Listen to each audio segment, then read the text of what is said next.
श्री स्वामी समर्थ, श्री गुरुदेव दत्त. मी वैष्णवी. माझ्या चॅनलमध्ये आज खरंच तुमचे मनापासून स्वागत आहे. तुमचा आजचा दिवस खरंच शुभ जाओ ही मी स्वामीचरणी प्रार्थना करते आणि व्हिडिओला सुरुवात करते.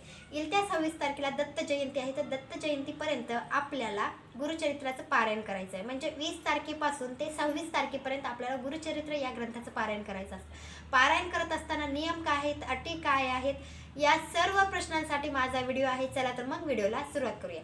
पहिली गोष्ट म्हणजे आपण ज्यावेळेस गुरुचरित्र या ग्रंथाचं पारायण करायला ज्यावेळेस बसणार आहेत त्यावेळी आपल्याकडे ग्रंथ असणं खूप गरजेचं आहे. तर हा ग्रंथ आहे गुरुचरित्राचा.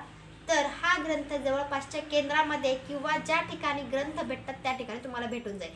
तर पहिली गोष्ट म्हणजे आपण दुसऱ्याचा ग्रंथ घेऊन जर वाचत असाल तर अर्ध पुण्य त्याला भेटत असतं, अर्ध आपल्याला. म्हणजे पहिली गोष्ट, आपण प्रत्येक वर्षी ग्रंथ वाचतो किंवा पारायण करतो, तर पहिली गोष्ट म्हणजे आपल्याकडे ग्रंथ असणं गरजेचं आहे. तर तुम्ही या वर्षी स्वतःचा ग्रंथ घ्या आणि नंतर पारायणाला बसा.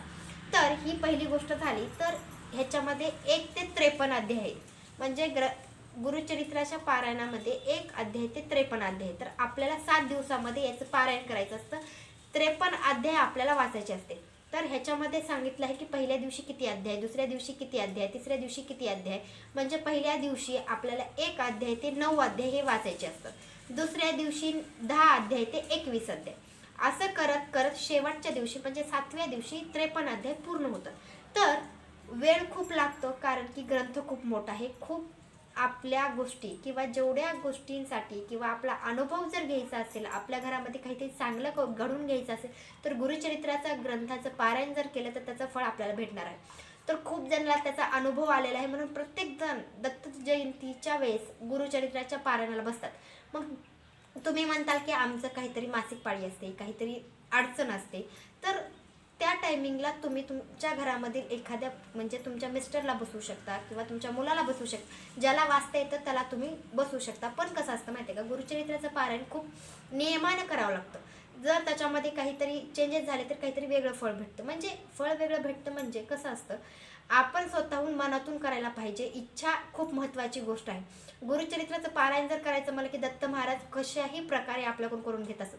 फक्त इच्छा महत्त्वाची आहे. काहीही कितीही अडचणी येऊ द्या, त्या अडचणी आपल्या सरून आपण गुरुचरित्राचं पारायण करतो. तर पहिली गोष्ट मी तुम्हाला सांगितलं की पहिल्या दिवशी आपल्याला पूजा मांडणी करावी लागते. तर पूजा मांडणी कशी करायची त्याच्यासाठी मी दुसरा व्हिडिओ बनवते. पण तुम्हाला मी सांगते, पहिल्या दिवशी पूजा मांडणी करायची असते. जी संकल्प करायचा आहे ती पण पहिल्या दिवशीच करायचा असतो. संकल्प कसा करायचा तो पण तुम्हाला माहिती आहे की हातामध्ये अक्षदा, हळदी कुंकू, त्याच्यामध्ये नंतर थोडं 1 फूल घ्यायचं आहे उजव्या हातामध्ये, त्याच्यामध्ये पाणी सोडायचं आहे. काय इच्छा आहे ती सांगायची आहे उजव्या हातामध्ये पाणी घेऊन, आणि ती एखाद्या ताटामध्ये किंवा एखाद्या प्लेटमध्ये ते पाणी सोडून द्यायचं आहे. म्हणजे इच्छा सांगितल्यानंतर हा झाला संकल्प. आणि जवळपासच्या केंद्रामध्ये तुम्हाला जायचं आहे, त्या ठिकाणी पण 1 नारळ, 1 खडीसाखर घेऊन जाऊन तिथं पण संकल्प करायचे की गुरुचरित्राचं पारायण तुमचं काय असेल इच्छा ती सांगायची आहे. आणि 7 दिवसाचं पारायण सुखरूप होऊ दे, कोणतीही अडचण येऊ देऊ नका, अशी इच्छा सांगून तुम्हाला संकल्प करायचा आहे. पण तुम्हाला माहिती असं की गुरुचरित्राचं पारायण जर तुम्ही 20 तारखेपासून 26 तारखेपर्यंत गुरुचरित्राचं पारायण करायचं आहे, 7 दिवसाचा कालावधी आहे. तर त्याच्या आदल्या दिवशी म्हणजे तुम्हाला 19 तारखेला तुम्हाला एक गोष्ट करायची आहे, ती महत्त्वाची आहे. गुरुचरित्राचं पारायण करायच्या आधी तुम्हाला ही गोष्ट करावी लागते. 4 कुत्री आणि 1 गाईला तुम्हाला म्हणजे घास खाऊ घालायचा असतो. म्हणजे चपातीचा नैवेद्य तुम्हाला खाऊ घालावा लागतो. हे लक्षात करा. म्हणजे तुम्ही उद्या जर पारायणाला बसत असाल तर आदल्या दिवशी तुम्हाला ही गोष्ट नक्की करावी लागते. तुम्ही काहीही करून तुम्हाला 4 कुत्री आणि 1 गाईला तुम्हाला घास हा खाऊ घालावा लागतो. हा नियम आहे. आणि हा ग्रंथामध्ये पण सांगितलेला आहे की ही गोष्ट तुम्ही खरंच कुणीही कधीही तुम्ही केंद्रामध्येही बसणार असाल तर आदल्या दिवशी तुम्हाला ही गोष्ट करावीच लागते. 1 गाय आणि 4 कुत्र्याला तुम्हाला घास हा खाऊ घालावा लागतो. मग ही एक महत्त्वाची गोष्ट आहे. हे झाल्यानंतर तुम्ही दुसऱ्या दिवशी म्हणजे पारायणाला बसू शकता. मग तुम्ही तुमच्या ज्यावेळेस एक दुसरी गोष्ट म्हणजे टायमिंग महत्त्वाचं आहे, वेळ. तर तुमच्या अडचणीनुसार किंवा तुम्हाला मी सांगते की सकाळ सकाळी जर तुम्ही वाचलात 3च्या नंतर, सकाळी पहाटे 3च्या नंतर तुम्ही पारायणाला बसवू शकतात. बसताना तुम्हाला सगळं म्हणजे जे कपडे आपण घालणार आहोत, वस्त्र जे घालणार आहेत ते सगळे नवीन असावे, कोरे असावे. म्हणजे कसं आपण बसत असताना प्रसन्नही वाटावं. आणि पारायण करत असताना ही एक महत्त्वाची गोष्ट आहे, आपल्याला स्वच्छ वस्त्र घालायचे आहेत. आणि ज्या ठिकाणी बसलात त्या ठिकाणी तुम्हाला गोमूत्र 3दा 4दा शिंपडायचं आहे बसताना. नंतर आणखी एकदा तुम्हाला ज्यावेळेस तुम्हाला वाटेल त्या टायमिंगला सगळीकडे गोमूत्र शिंपडायचं आहे, लक्षात ठेवा. 3 नंतर तुम्ही दुपारच्या 4 वाजेपर्यंत वाचन करू शकता. म्हणजे कसं 12 ते 12:30 फक्त तुम्हाला वाचायचं नाहीये, कारण की हा दत्त महाराजांच्या भिक्षेचा टायमिंग असतो. त्यामुळे तुम्हाला 12 ते 12:30 या टायमिंगमध्ये तुम्हाला वाचन बंद करायचं आहे. नंतर तुम्ही 3च्या नंतर तुम्ही कधीही वाचू शकता 4पर्यंत. 4च्या नंतर तुम्हाला वाचता येणार नाही. तर अशी एक ह्याच्यामध्ये नियम आहे. तर तुम्हाला मी सांगितले की 12 ते 12:30 या टायमिंगमध्ये तुम्हाला वाचायचं नाही. पण मी तुम्हाला कळकळून सांगते की तुम्हाला सकाळी पहाटच गुरुचरित्राचं पारायण करायचं आहे. कारण की पहिल्यांदा जर करत असताल तर वेळ खूप लागतो. कसं आहे, शब्द वेगवेगळे असतात, आपण पहिल्यांदा करत असतो, तर मनातून करायचं आहे. तर तुम्हाला ही महत्त्वाची गोष्ट आहे की तुम्ही सकाळी केलात तर मन प्रसन्न वाटतं. आपलं मन फक्त ग्रंथ वाचण्यामध्ये राहतं, दुसरीकडे जात नाही. आणि जर तुम्ही दुपारून म्हणजे 1, 2, 3 वाजता जर वाचायला बसलात तर आपलं मन भटकतं. काहीतरी काम असतं, काहीतरी कामाचं पडलेलं असतं, काहीतरी विचार आपल्या डोक्यामध्ये येत असतो. म्हणून पहाटेच तुम्हाला पारायणाला बसायचं. पारायण झाल्यानंतर तुम्हाला दुसरे कामं नंतर तुम्ही करू शकता. तर अशा रीतीनं तुम्हाला ही एक महत्त्वाची गोष्ट आहे की पारायण हे सकाळी करायचं आहे. त्याच्यानंतरची गोष्ट म्हणजे महत्त्वाची की तुम्ही म्हणताल की आम्ही कशावर झोपायचे, तर तुम्हाला मी सांगते की तुम्हाला गादीवर झोपायचं नाहीये, सोप्यावर झोपायचं नाहीये, तुम्हाला खाली झोपायचं आहे. तर तुम्ही त्याच्यावर चटई टाकू शकता, काहीतरी दुसरं टाकून तुम्ही त्याच्यावर झोपू शकता. ज्यावेळेस तुम्ही पारायणाला बसणार त्याच्या आधी ते स्वच्छ धुवून घ्या आणि नंतर तुम्ही त्याच्यानंतर झोपू शकता. पण तुम्हाला गादीवर झोपायचं नाहीये. ही एक महत्त्वाची गोष्ट आहे. दुसऱ्याच्या घरचं खायचं नाहीये. 7 दिवस दुसऱ्याच्या घरचं खायचं नाहीये. तुम्हाला खरंच काहीतरी अडचण असली तर तुम्हाला पैसे देऊन स्वखर्चानं जेवण करायचं आहे. ही एक नियम आहे. हे झाल्यानंतर तुम्हाला रोजच्या रोज तुम्हाला 12 ते 12:30 किंवा ज्यावेळेस तुम्ही बसणार त्या टायमिंगला काहीतरी स्वामी म्हणजे ज्यावेळेस तुम्ही जिथं पूजा मांडली त्या ठिकाणी काहीतरी नैवेद्य ठेवायचा. साखर का विना ठेवून नंतर तुम्हाला वाचायला सुरुवात करायची. वाचत असताना तुम्हाला माहिती असावं गायत्री मंत्र, श्री स्वामी समर्थ मंत्र या मंत्रांच्या एक माळीचा जप तुम्हाला करायचा आहे. नंतर तुम्हाला स्वामी स्थवन मानायचं आहे. नंतर तुम्हाला गुरुचरित्राचं पारायणाला म्हणजे वाचन करायला सुरू करायचं आहे. मग तुम्ही दररोजच्या दररोज तुम्हाला ह्या 3 गोष्टी महत्त्वाच्या आहेत. श्री स्वामी समर्थ या महाराजांचा जप, नंतर गायत्री मंत्राचा जप आणि स्वामी स्थवन म्हणूनच तुम्हाला वाचायला सुरुवात करायची. ही 7 दिवसाच्या गोष्टी आहेत. 7 दिवस तुम्हाला ह्या गोष्टी कराव्याच लागतात. हे झाल्यानंतर तुम्हाला महत्त्वाची गोष्ट म्हणजे जेवण करत असताना कोणत्या गोष्टी खायच्या. तर तुम्हाला मी सांगते की तुम्हाला मेथीची भाजी, शेपूची भाजी यांना जर त्रास होत असेल, म्हणजे शेपूची भाजी खाल्ली तर कुणाला ढेकरं येतात किंवा काहीतरी वेगळं ॲसिडिटी होते, तर अशा जर गोष्टी होत असतील तर तुम्हाला मेथीची भाजी, शेपूची भाजी खायची नाही. जर तुम्हाला अशा गोष्टी होत नसतील तर तुम्ही ते खाऊ शकता. आणि दुसरी गोष्ट म्हणजे तुम्ही भाकरी खाल्ली तर तुम्हाला 7 दिवस भाकरीच खायची आहे. दुसरी चपाती खायची नाही, बाजरीची भाकरी खायची नाही, दुसरं काही नाही. ज्वारीची खाल्ली तर ज्वारीचीच भाकरी, बाजरीची खाल्ली तर बाजरीचीच भाकरी.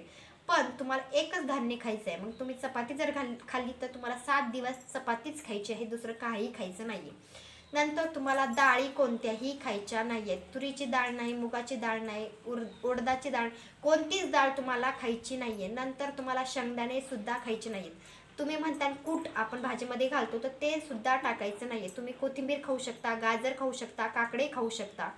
पण तुम्हाला मी सांगितले की कूट शेंगदाण्याचा यूज कशामध्येही तुम्हाला करायचा नाही आहे. ज्या गोष्टीच्या म्हणजे डाळीच्या 2 फोडी होतात अशा ज्या गोष्टी येतात त्या गोष्टी तुम्हाला खायच्या नाही आहेत. तुम्हाला पालक तुम्ही खाऊ शकता, बटाटा खाऊ शकता. त्याच्यामध्ये नंतर तुम्हाला काळं तिखट जे असतं ते खायचं नाही. तुम्ही लाल तिखट टाकू शकता, हिरवी मिरची टाकू शकता.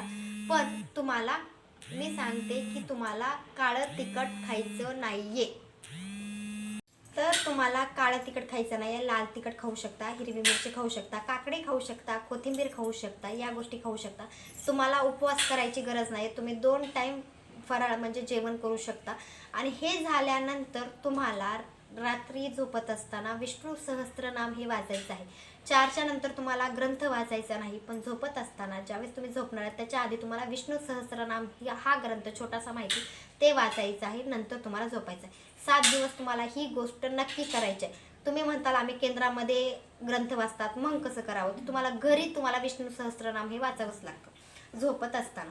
हे झाल्यानंतर तुम्हाला माहिती असावं की तुम्हाला काहीतरी अडचण आली, तुम्हाला काहीतरी अंत्यविधी असो किंवा काहीतरी तुमची मासिक पाळी आली, काहीतरी झालं तर त्या टायमिंगला काय करावं असा पण प्रश्न असेल तर तुम्हाला माहिती असावं की दुसऱ्यांच्या अंतिम विधीला जर तुम्ही पारायणाला बसला असाल तर जायचं नाही. पण खूप अडचणी असल्यामुळे जर तुम्हाला जायची वेळ आली किंवा तुमची मासिक पाळी जर आली तर तुम्हाला ग्रंथ तसाच ठेवायचा नाही आहे, कुणाकडून तर तो ग्रंथ वाचून घ्यायचा आहे. मग तुम्ही गुरुजींना बोलवा किंवा घरामधील कोणाला तर बसून हा ग्रंथ वाचून घ्यायचा आहे. आणि वाचत असताना तुम्हाला एक गोष्ट माहिती असावी की ज्या ठिकाणी तुम्ही बसलात त्याच ठिकाणी तुम्हाला ग्रंथ वाचायचा आहे. आणि ज्या ठिकाणी तुम्हाला माहिती असावं की जी टाईम ठेवला आहे त्याच टायमिंगमध्ये त्या वेळेमध्येच तुम्हाला ग्रंथ वाचायचा आहे. वेळेमध्ये चेंजेस करायचे नाही आहेत. आपली अडचण आली तर एक वेगळा आहे, पण वेळेमध्ये काहीही चेंजेस होऊ द्यायचे नाही. ही एक खूप महत्त्वाची गोष्ट आहे ग्रंथ वाचत असताना. परान्न म्हणजे दुसऱ्याच्या घरचं थोडं पण खायचं नाही आहे. मी तुम्हाला आधीही सांगितले, आताही सांगितले, दुसऱ्याच्या घरचं खायचं नाही आहे. आणि हे झाल्यानंतर तुम्हाला माहिती असावं की शेवटच्या दिवशी केंद्रामध्ये शेवटच्या दिवशी म्हणजे 8व्या दिवशी सांगता केली जाते. पण कारण की त्या ठिकाणी मोठी महाआरती होते, नंतर महाप्रसाद असतो, शेवटच्या दिवशी सांगता केली जाते. पण आपण जर घरच्या घरी जर वाचन केलं असेल तर तुम्हाला सांगता 7व्या दिवशी करता येते. म्हणजे तुमचे 53 अध्याय ज्या दिवशी शेवटचा दिवस 7व्या दिवशी म्हणजे दत्त जयंती दिवशी तुम्ही सांगता करू शकता. सांगताच्या दिवशी तुम्हाला जी ब्राह्मण असतात, जे तुम्हाला जोडपं म्हणजे नवरा बायको असतील, ते तुम्हाला दोघं घरी बोलवायचे आहेत, जीव घालायचे आहेत. म्हणजे दोघांना तुम्हाला जीव घालायचा आहे. जर तुमच्याच्यानं होईल तितक्यांना तुम्ही जीव घाला, पण शेवटच्या दिवशी तुम्हाला ब्राह्मणाला घरी बोलवायचं आहे. त्यांना आपल्याच्यानं वस्त्रदान म्हणजे वस्त्र द्यायचे आहेत. मग तुम्ही साडी, टावेल, टोपी जसं तुम्हाला जमेल तसं तुम्ही त्यांना वस्त्र द्यायचे आहेत. ते झाल्यानंतर त्यांना जेवायला बनवायचं आहे. तर तुम्हाला शेवटच्या दिवशी तर 4 ताटं बनवायचे आहेत, म्हणजे 4 नैवेद्य बनवायचे आहेत. म्हणजे तुम्ही काहीही बनवा, जे बनवलं असेल तर त्या 4 ताटं कोणाचे असा तुम्हाला प्रश्न असेल, नैवेद्य कोणाचे, तर एक कुलदेवतेचं ताट, एक स्वामींचं ताट, नंतर आपल्या दत्त महाराजांचं ताट आणि चौथं म्हणजे आपल्या ग्रंथाचं ताट. तर तुम्ही जी 3 ताट आहेत तुम्ही घरच्या घरी खाऊ शकता. आणि जे गुरुचरित्राला जी ताट ठेवलेलं आहे, जी नैवेद्य ठेवलेलं आहे, ते ताट तुम्ही गाईला खाऊ घालू शकता. तर अशा रीतीने ही महत्त्वाची गोष्ट आहे, ही लक्षात ठेवा. पण एक गोष्ट मी तुम्हाला सांगायची राहिली, तुम्ही घरामध्ये जर पारायण केलात त्याचं तुम्हाला फक्त 10 पट पुण्य भेटणार आहे. 10 पट पुण्य भेटणार. आणि जर तुम्ही केंद्रामध्ये केले असेल तर त्याचं तुम्हाला 100 पट पुण्य भेटणार आहे. म्हणजे इतका अनुभव केंद्रामध्ये केलेल्या पारायणाचा आहे. पण आपल्या अडचणी असतात, काहीतरी अडचणीमुळे आपल्याला घरच्या घरी पारायण करायचं. पण खूप इच्छा असली तर तुम्ही घरात का होईना पारायण नक्की करा. काहीतरी गोष्टी असतात, काहीतरी निगेटिव्ह शक्ती असते जी आपल्याला करू देत नसेल तर तरीही त्याच्यावर मात करा आणि पारायण करायला नक्की पारायण घरातल्या घरात करा.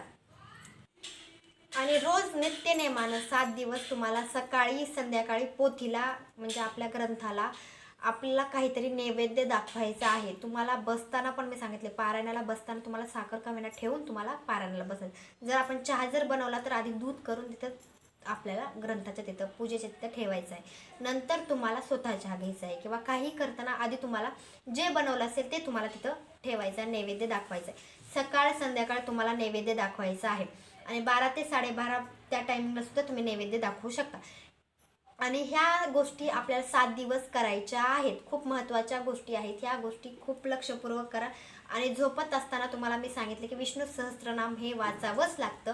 जे पारायण करणार आहे त्यांना वाचणं गरजेचंच आहे.